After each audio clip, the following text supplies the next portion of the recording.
الله أكبر الله أكبر.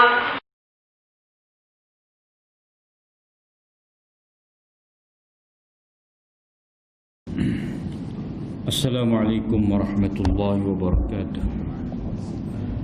Bismillahirrahmanirrahim. Alhamdulillahi rabbil alamin.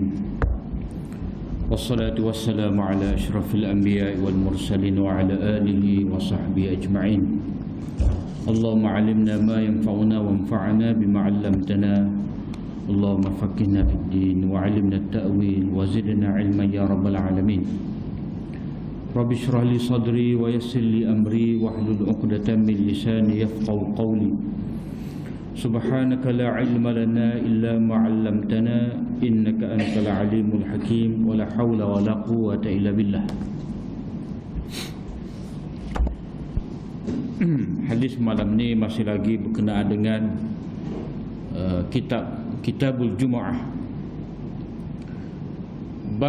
Babun fil insati Yaumal Jumu'ati fil khutbah. Bab diam pada hari Jumaat semasa khutbah.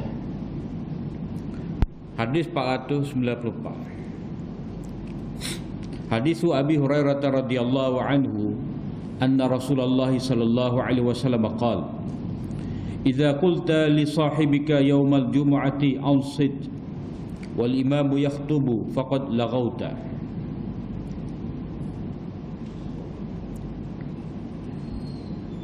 Hadis yang diriwayatkan daripada Abu Hurairah radhiyallahu anhu bahawa Rasulullah sallallahu alaihi wasallam bersabda, apabila kamu berkata kepada teman kamu, yakni orang yang bersebelahan dengan kamu pada hari Jumaat, diamlah sedangkan imam sedang berkhutbah, maka engkau telah lagha, pada engkau telah melakukan perbuatan yang sia-sia. Jadi hadis ni lanjutan daripada hadis minggu lepas, iaitu orang yang hadir pada hari Jumaat ni, dia kena hadir awal lah, untuk dia mendengar zikrullah, mendengar nasihat daripada khatib yang berkhutbah. Maka atas sebab itulah dia dianjurkan supaya mari awal. Jadi mari awal tu disebutkan seolah-olah dia melakukan ibadat korban. Kalau mari awal sekali, seperti dia korban unta yang besar, kemudian dia ikuti dengan lembu, kibas, ayam, dan akhir sekali telur. Jadi hadis ni nak menyatakan kepada kita, bila mana seseorang itu duduk dalam masjid mendengar khutbah, maka hendaklah dia dengar dengan penuh perhatian. Jadi Nabi SAW kata di sini, kalau orang itu kata je kepada saudaranya diam, maka dia sudah dikira lara, sia-sia. Maksud sia-sia di sini, pahala dia untuk hari itu tak ada. Walaupun semaya Jumaat dia tu sah, tetapi tidak berpahala, sia-sia. Jadi kalau kita kata ni amal ma'ruf nahi munkar, duduk diamlah, kita kata, maknanya kita perintah dia tu supaya dengar khutbah. Jadi kita perintah dia supaya dengar khutbah, itu dikira amal ma'ruf. Tetapi bila ketika khatib berkhutbah ni, kalau orang tu tegur orang lain supaya dengar khutbah dengan penuh perhatian, dia pun dikira sebagai lara, mana dia pun dikira sebagai tidak memberi tumpuan. Jadi tak ada makna juga. Dia suruh orang duduk dia, tapi dia kecek. Seperti cerita masyhur lah.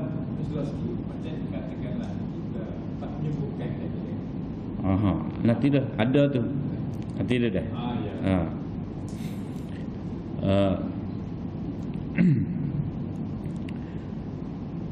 Jadi seorang tu bila dia diperintah supaya apabila seseorang itu kata kepada saudaranya duduk dia, itu kira amal ma'ruf. Jadi Nabi kata lara juga.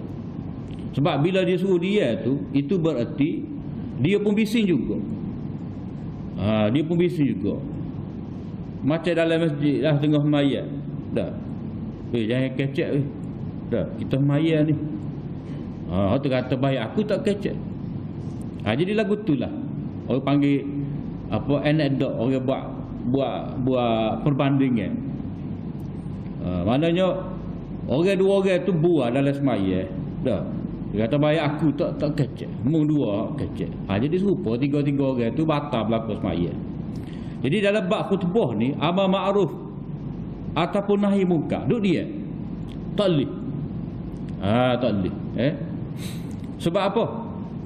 Sebab mendengar khutbah ni wajib. Jadi asas mana? Asas dalam ayat ya ayyuhallazina amanu idza nudiya lis-salati min yaumil jumu'ati fas'au ila zikrillah. Bila disuruh kepada kamu pada hari Jumaat, marilah ke masjid. Fas'au ila zikrillah, maka segeralah. Mari ke masjid pada hari Jumaat, maka segeralah untuk dengar zikrullah. Jadi ingat kepada Allah Ta'ala ni adalah perkara yang wajib. Kita tak boleh jadi orang yang lara, orang yang lalai, orang yang alpa, lupa daripada ingat pada Allah Ta'ala. Maka salah satu daripada cara nak ingat Allah SWT pada hari Jumaat iaitu mendengar khutbah, nasihat. Maka sebab itulah mesti ada dalam rukun khutbah ni pesan dia supaya ittaqullah, bertakwalah kepada Allah, dan selawat kepada Nabi, dan yang paling penting sekali baca ayat Al-Quran yang lengkap. Sebab zikrullah. Jadi itu adalah benda ma'ruf yang besar sekali, amal kebaikan yang besar sekali, zikrullah. Jadi kalau orang tu mencelah, dia tegur orang tepi dia, itu dikira sebagai dia telah lari daripada maksud hadis semaya Jumaat. Jadi pada ketika tu amar ma'ruf dan nahi munkar tak perlu. Cuma dalam pekor kata hak Nabi lari di sini kata duduk dia. Tapi kalau dia isyarat dah, ataupun dia celak putih mata, tu dibenarkan. Tapi kalau dia lama buat lama pula, tu tak boleh. Jadi benda ni hadir semaya Jumaat dengan buah, dia bukan kata budak-budak je, orang tua pun ada juga. Kadang-kadang benda tak belah mana. Kadang-kadang adalah setengah tok khatib tu, dia berhigu gak dalam khutbah. Jadi pakat japu, pakat japu, tu tak sesuai. Sebab khutbah ni dia kena seria, tegas, ringkas, tegas. Hatta kalau dia kecek ke atas pun jadi tak nampak sung. Buat-buat kita hari ni dia kecek style apa, kapung lah kita kata. Pada ketika khutbah itu tidak berapa sesuai. Sebab khutbah ni dia kalam baligh, kalam yang dapat menyampaikan kepada maksud. Dan dalam bahasa Arab ni kalam baligh ni penuh dengan balaghah, sampai kepada maksud. Dia kena fasahah. Fasahah mana bahasa standard. Jadi kalau kita kecek ke kampung, hatta orang kata jejak lagu tu, jejak pun boleh, tapi dengan gaya backing. Tapi kalau buat macam kecek ledek, tu tak sesuai, tak sampai maksud.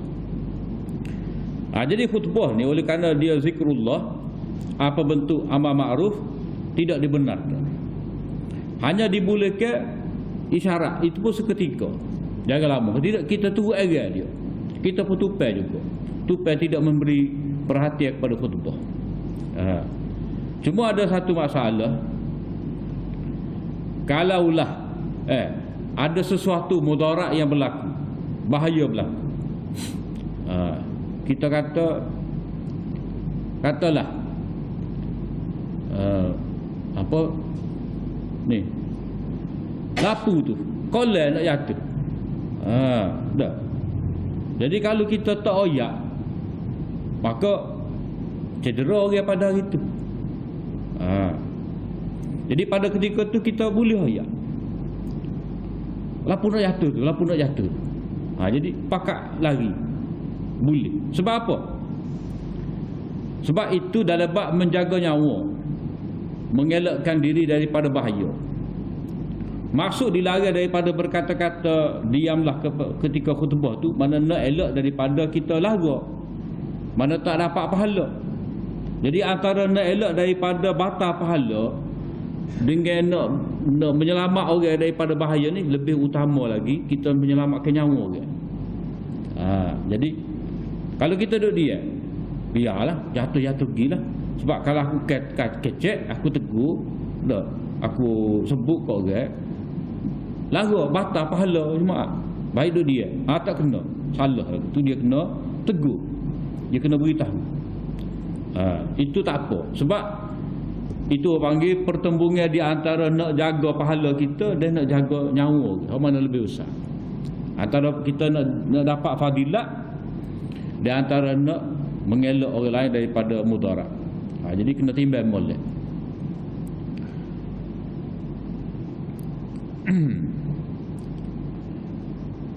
Itu perlu seseorang itu dengar dengan penuh perhatian khutbah pada hari Jumaat. Kemudian oleh kerana khutbah Jumaat ni ada dalam bentuk khatib tu diam, maknanya di antara dua khutbah. Di antara dua khutbah tu tu imam duduk sebentar. Jadi kalau kita nak kecek pada waktu tu boleh ke tidak? Dari segi hukum lara ke tidak? Jadi ada ulama kata tak apa, pada sebab Nabi kata wal imamu yakhtub, patolehnya imam tu berkhutbah. Jadi kalau dia tidak berkhutbah, jadi dia berdoa, kita nak kecek, dia kira tak apa, tapi kita rugilah. Sebab apa? Sebab di antara tempat dianjurkan supaya kita berdoa ialah di antara dua khutbah. Jadi kalau kita kecek metak ngesai kita, mana tak boleh ada ruang waktu sikit, kita pun kecek. Ataupun kalau jenis katalah tengah khutbah tu pipah derah sangat, habis tu ambil tak khutbah. Jadi kita pun buang metak pada waktu tu. Lagu mana? Jadi dari segi fiqh tak apa, tapi dari segi fadilat kita rugi. Walaupun tidaklah siapa membatalkan pahala Jumaat tu, tapi rugi kita. Rugi kita. Jadi walaupun imam tidak berkhutbah, jadi kita kena tetap dalam keadaan zikrullah juga. Jadi walaupun taibah tu duduk sebentar di antara dua khutbah, jadi waktu tu ada lagi peluang zikrullah. Maksud kita mari Jumaat dengan zikrullah. Salah satu zikrullah dengan khutbah. Jadi bila dengar khutbah tak boleh kecek. Bila taimah duduk berehat di antara dua khutbah, kita nak kecek ke nak zikrullah? Jadi taimah masa tu dia buat apa? Dia zikrullah juga. Maka kita pun zikrullah juga. Jadi walaupun fiqh kata boleh kecek, tapi kalau mengikut Imam Abu Hanifah tak boleh juga. Tak boleh. Kena duduk dia juga, kena zikrullah juga. Kemudian satu masalah, khutbah tu imam ni ada hak nasihat dia, ada hak doa dia. Jadi doa tu, manalah penutup khutbah ada doa. Doa tu khutbah juga ke tidak? Jadi ada ulama kata semasa dia doa tu, Allah maghfir lil muslimina wal muslimat wal mu'minina wal mu'minat, sampai habis doa pada sultan apa semua tu, kita nak buat pada waktu tu dengan alasan tema tidak khutbah tu, itu doa, boleh ke tidak? Tetap tak boleh juga. Sebab apa? Sebab itu terangkum dalam khutbah juga. Sebab apa? Sebab dalam mazhab Syafi'i doa untuk orang Islam ni rukun ke tidak bagi khutbah? Rukun. Rukun tu apa? Satu juzuk daripada amalan. Itu makna rukun. Kalau syarat ni benda luar daripada amalan. Wudu, syarat sah semaya. Qiyam, rukun, sujud, itu rukun. Maknanya kena ada dalam semaya tu. Jadi dalam khutbah ni dia ada doa, dia ada baca Quran, dia ada apa? Doa tadi sebagai rukun dia. Maka walaupun doa itu dibacakan oleh khatib, tetap seseorang yang hadir tu tak boleh buat juga. Tak boleh. Dia kena dia kena mengaminkan doa. Cuma tak perlulah kat tangan. Dia doa, dia amin tu tangan bersahaja, tak payah akad tangan, tak perlu. Kalau kitab-kitab fiqh pun sebut hak sunnah je, tangan tu sepos kala, tak payah akad gitu. Jadi ada tempat kita perlu akad tangan, ada tempat tak perlu. Sebab kita nak makan nasi lah, tak payah Allahumma barik lana fima razaqtana. Dah, tu skema orang panggil. Skema. Jadi pak bela-bela tu lah. Tangan pergi sudut dah, bismillahirrahmanirrahim. Dah, Allahumma barik lana. Tak apa. Mana tidak syarat doa tu akad tangan. Kemudian hak hadis ni sebut wal imamu yakhutub, imam berkhutbah. Jadi khutbah ni bila imam khutbah kita kena dengar.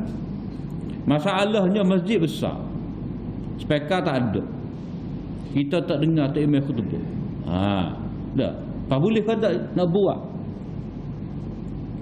Sebab dalam hadis dia kata bila imam berkhutbah, dah, bila seseorang itu kata kepada saudara dia diamlah sedangkan tak imam khutbah, maka dia telah lagu.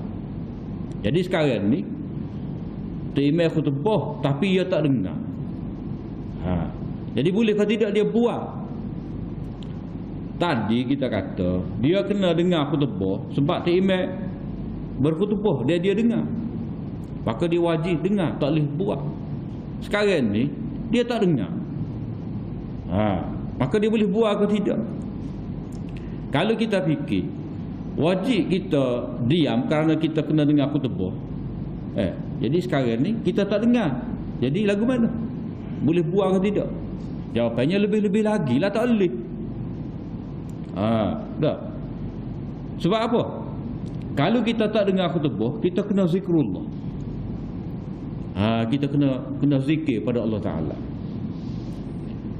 Kita tak boleh buat kerja lain. Sebab kita mari-mari dah, kita tak boleh dengar khutbah. Zikrullah dengan cara dengar khutbah kita tak dapat.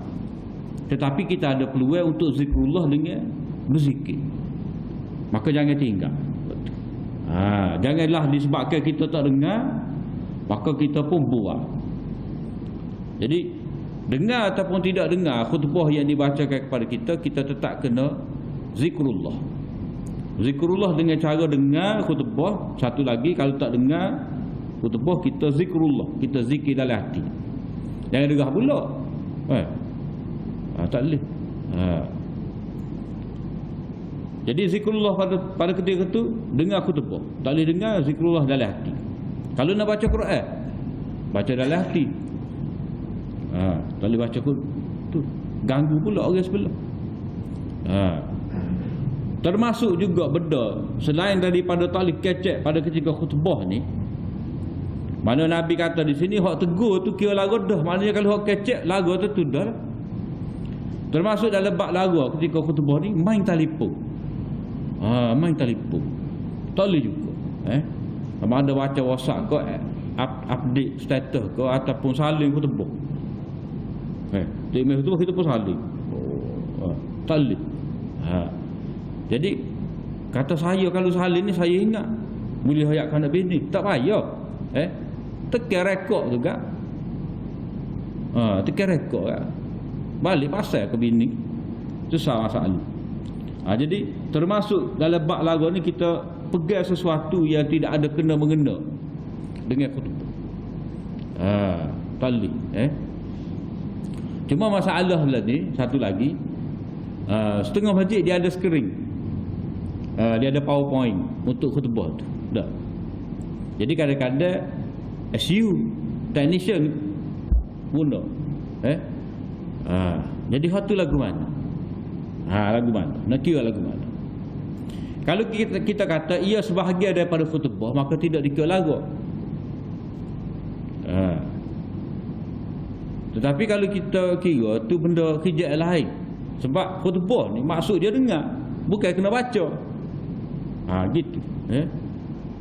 Bukan kena baca, dengar. Jadi tugas menyampaikan khutbah khatib. Adapun skrin ni lagi nak kira lagu mana skrin. Kalau teknisian tu sibuk klik-klik, kadang-kadang tak jumpa. Tak jumpa. Jadi macam mana? Kita nak kata 100% boleh pun tak boleh, 100% tak boleh pun tak boleh juga. Sebab kadang-kadang itu membantu orang dengan khutbah. Tak. Kadang-kadang orang tak ngatuk. Ada tu maknanya, tapi dia kena tali molek lah dengan teks khutbah. Hak tu imam baca dengan hak ada tu. Tapi masalahnya dia asal khutbah ni dia kena tubik mulut daripada isi hati seorang pengkhutbah, bukan hak dia baca. Berkhutbah bukan baca khutbah. Tu masalah juga. Jadi banyak perkara.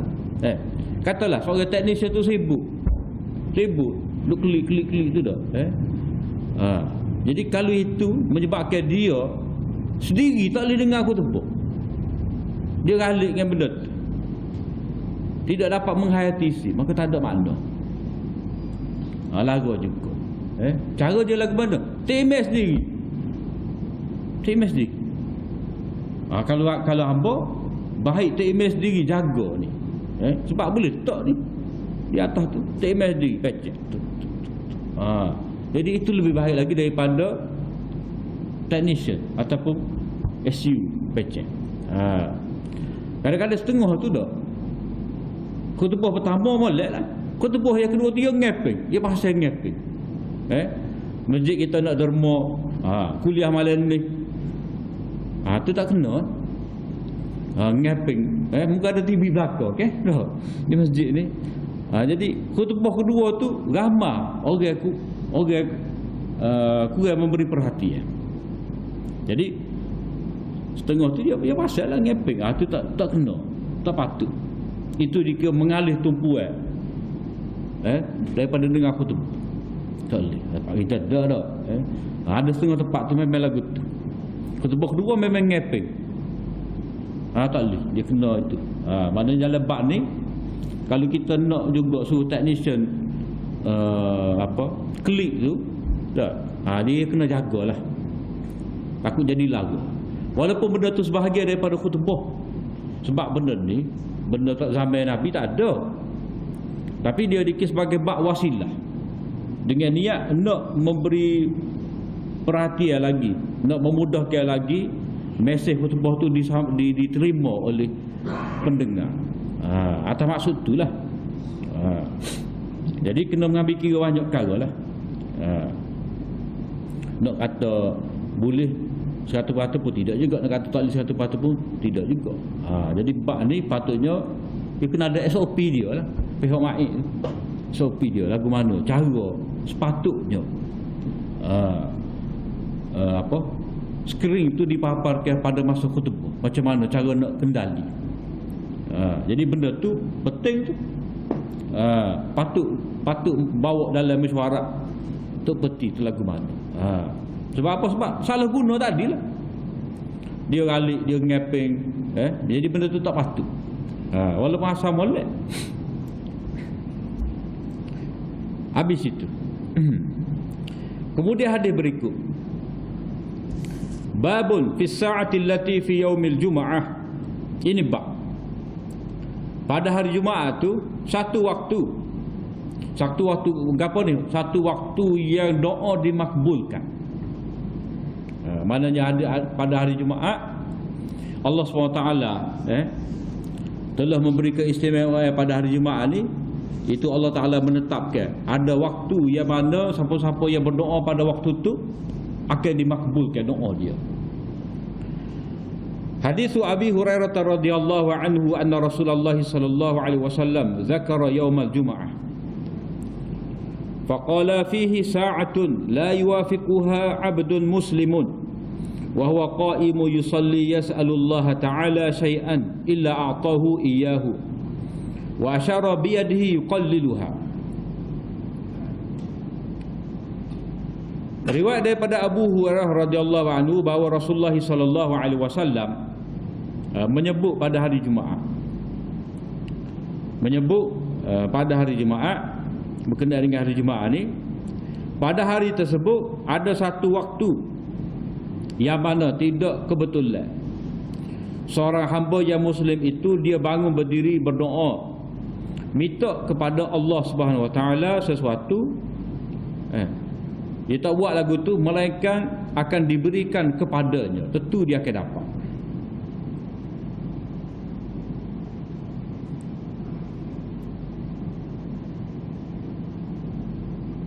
Jadi waktu ni, kata perawi, wa asyara biyadih, Nabi SAW mengisyaratkan dengan tangannya sedikit, semetar. Semetar dah waktu ni. Dia kata 2 jam ada. Jadi mana ni? Jadi dia tidak ada penetapan yang jelas dalam hadis ni waktu bila. Sebab apa? Supaya kita cari waktu. Dia usul dalam masalah ni iaitu sesuatu yang besar ni dah. Mana hari Jumaat hari yang besar, kita dituntut supaya memuliakan, memperbanyakkan ibadat pada waktu ni, mendekatkan diri pada Allah SWT pada hari ni dah. Jadi kalau disebut kepada jaz-jaz sekian, maka orang akan tumpu situlah. Maknanya waktu lain orang lara. Jadi Nabi SAW sebut secara umum di sini ada satu waktu. Jadi kita kena berusaha. Maknanya kita kena ada kesungguhan. Kena ada sifat mencari. Seperti mana malam Lailatul Qadar. Nabi tak ayat malam berapa? Malam 27 ke? Malam 29 ke? Tidak. Cuma Nabi kata 10 malam terakhir. Kemudian lebih spesifik sikit pada malam-malam yang ganjil. Malam yang ganjil ni pun dah payah juga nak faham.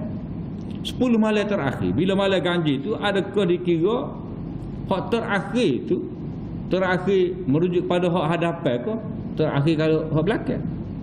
Sebab bulan ni dia ada 29 hari, dia ada 30 hari. Nak kira ke mana?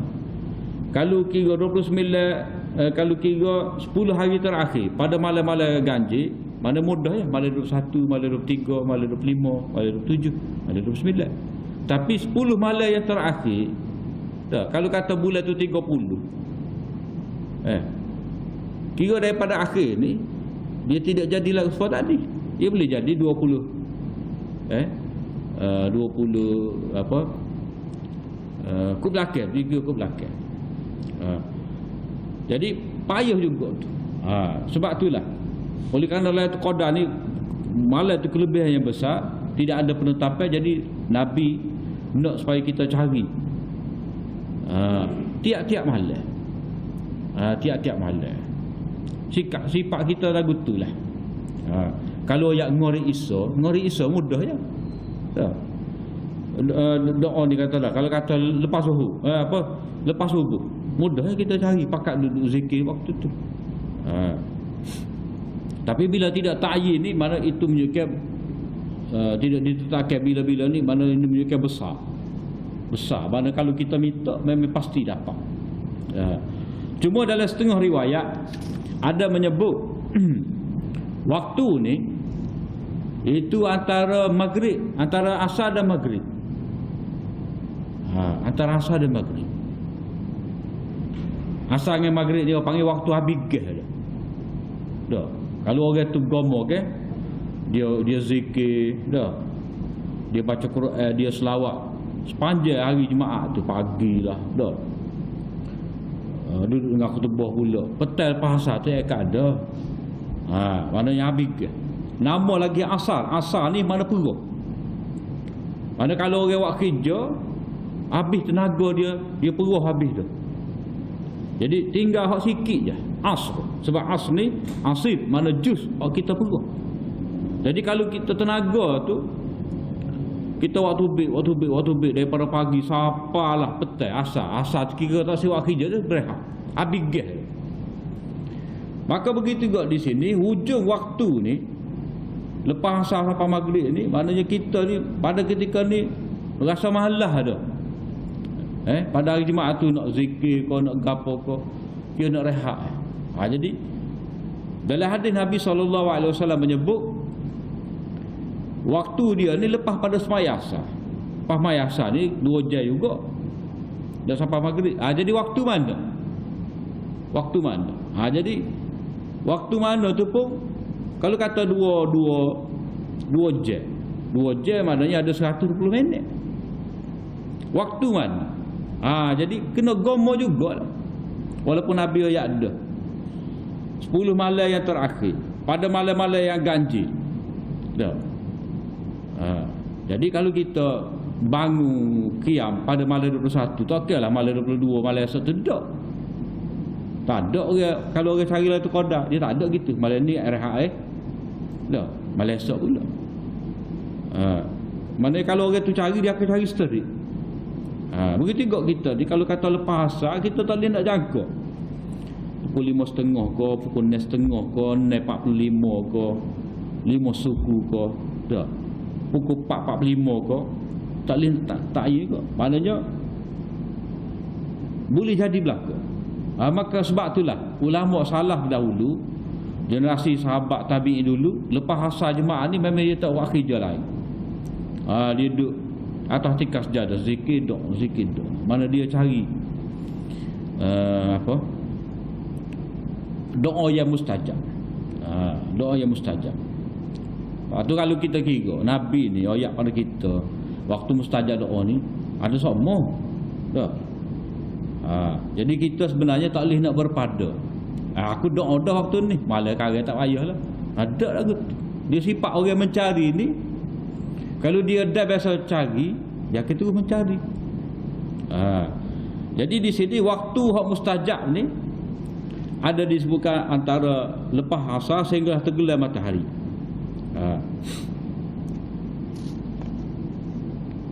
Jadi kena nebih juga ni, kena ambil waktu juga ni, nak berdoa pada waktu ni.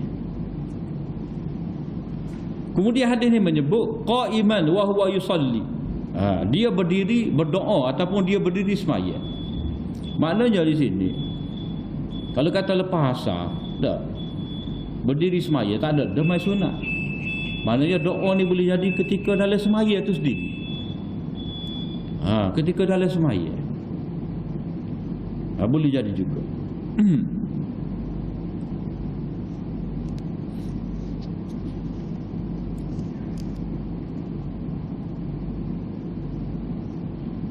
Ada juga pendapat yang kata ini adalah waktu yang terakhir pada siang hari. Maknanya habis, dekat-dekat nak habis hari tu tak, sebelum tergelam matahari, waktu tu.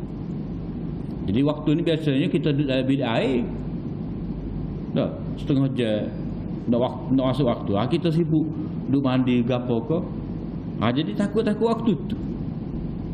Pasal lagu tu kena mandi belum asal, lagu tu lah. Dah, kalau kita nak, kita buat kira lagu mana. Ada juga yang kata waktu dia ni ketika matahari menguning. Kalau lah ni pukul ni matahari menguning tu. Yang ni pada waktu makruh semaya.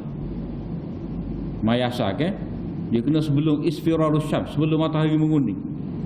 Sebelum pada tu boleh semaya lagi. Lepas pada menguning matahari makruh tu. Nabi larang. Sebab apa? Sebab pada waktu tu matahari tu jelas nampak. Jadi kita seolah-olah menyerupai orang sembah matahari. Sebab orang sembah matahari ni sekali pada waktu dia terbit, sekali pada waktu tenggelam. Jadi Nabi larang tu. Sebab syaitan berada tenggek pada waktu tu. Ada juga yang kata waktu dia ni lepas daripada gelincir matahari. Gelincir matahari maknanya masuk waktu semaya jemaah tu, waktu tu. Jadi waktu disebutkan oleh ulama ni kita boleh ambil belaka. Jadi ulama kata waktu dekat nak habis maghrib, waktu dekat nak habis asar, waktu asar cara mutlak, waktu matahari gelincir. Jadi kita boleh ambil. Boleh ambil sebagai pedoman. Mana tahu dah. Mana tahu kena dengan kita. Iaitu antara imam duduk di atas mimbar sehinggalah selesai daripada semaya waktu ni. Yang ni waktu daripada gelincir matahari di antara imam duduk di atas mimbar sehinggalah selesai semaya. Mana waktu tu? Waktu tu. Waktu di antara dua khutbah, bila-bila imam nak naik atas mimbar, waktu tu kita kena sibuk berdoa.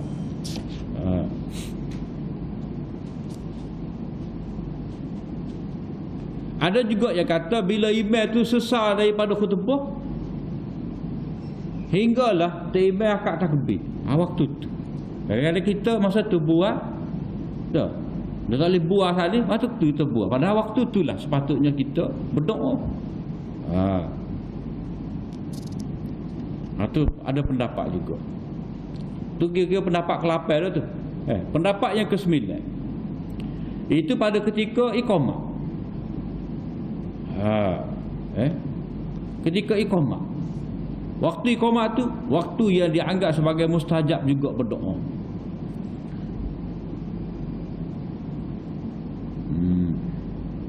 Ada yang kata waktu ketika azan ataupun ketika khutbah atau ketika iqamah.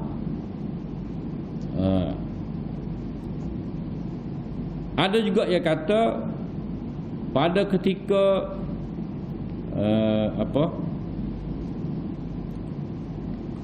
terbit fajar sehingga terbit matahari. Mana lepas subuh. Mana yang masuk waktu subuh sehinggalah habis waktu subuh. Waktu tu. Maknanya kita kena target belaka tu. Mana subuh hari Jumaat tu masuk waktu subuh sampailah habis waktu subuh, kita patut sibuk berdoa.